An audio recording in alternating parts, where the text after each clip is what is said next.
Thank you, Presiding Officer. Scotland's nurses last week issued a desperate and urgent warning about our broken NHS. Patients in extreme pain are stripped of their dignity and left for hours in A&E. Waiting times for life-changing and life-saving operations keep going up. People are unable to get an appointment for a GP or a dentist. Targets are being missed so often they have become largely meaningless. So does John Swinney really still have confidence in his Health Secretary, Neil Gray? First Minister. Yes, I do. The Health Secretary and I are deeply engaged in making sure there is effective leadership in place to support the National Health Service to recover from the implications of COVID some years ago and also the very severe implications of the flu situation that we've had in recent weeks. And we're entirely focused on that challenge.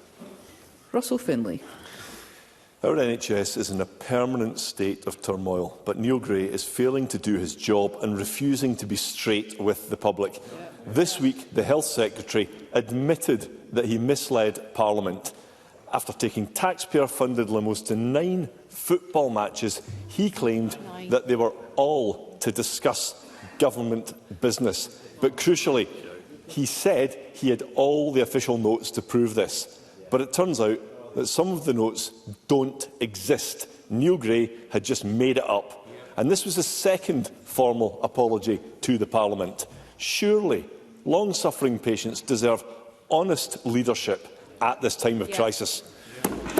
First Minister. And that's exactly what patients in Scotland have got, because I'll tell it. I will tell it as it is about the National Health Service. It's why the Health Secretary and I spent a large amount of time on Wednesday with a whole range of stakeholders from across the health sector who will be crucial in helping us to support the National Health Service to navigate its way through the challenges that we face because of an ageing population and a significant increase in demand. That's what the Health Secretary and I are focused on, that's what we're doing during this week, and that's what we're doing henceforward. Before I call Mr Findlay again, I would be grateful if members could avoid shouting out in the chamber. Russell Findlay. I think from that answer, the First Minister confirms that he is in a state of denial. He appears to have given a free pass to his distracted Health Secretary, no matter what he does. This afternoon, the planned National Care Service that Neil Gray is supposed to be in charge of will be scrapped without treating a single patient and with tens of millions of pounds down the drain. Neil Gray is giving Humza Yousaf and Michael Matheson a run for their money as the SNP's worst Health Secretary.